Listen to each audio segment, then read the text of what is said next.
सृष्टि एक राक्षस के आतंक से कांप रही थी, तब जन्म हुआ एक ऐसे देवता का जो बचपन में ही बना देवताओं का सेनापति।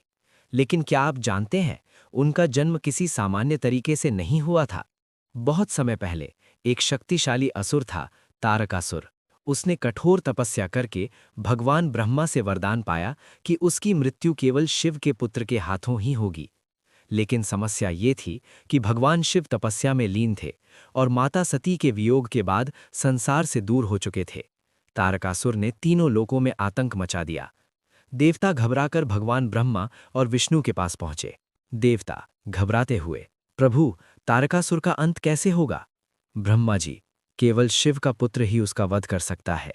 तभी सभी की आशा एक ही दिशा में गई, शिव और पार्वती का मिलन।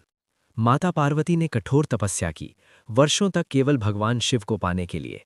आखिरकार उनकी भक्ति से प्रसन्न होकर शिवजी ने विवाह स्वीकार किया। पूरे ब्रह्मांड में खुशी की लहर दौड़ गई। दिव्य ऊर्जा का जन्म।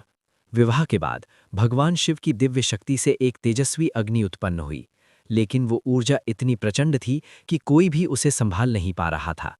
देवताओं ने अग्निदेव को बुलाया। अग्निदेव, मैं इस ऊर्जा को धारण करूंगा। लेकिन अग्निदेव भी उसे ज्यादा देर तक संभाल नहीं पाए। फिर उस दिव्य ऊर्जा को मां गंगा को सौंपा गया। गंगा ने उसे अपनी धारा में बहाया और उसे सुरक्षित स्थान पर पहुंचाया। कार्तिकेय का जन्म।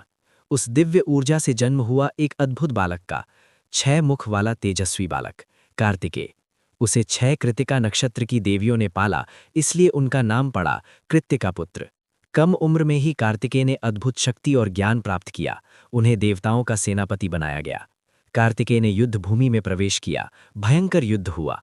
अंत में कार्तिकेय ने अपने दिव्य शस्त्र से तारकासुर का वध कर दिया। इस तरह जन्म हुआ एक ऐसे देवता का जो केवल शक्ति ही नहीं, बल्कि साहस और धर्म का प्रतीक है। भगवान कार्तिकेय हमें सिखाते हैं कि सही समय पर जन्मी शक्ति ही अधर्म का अंत करती है।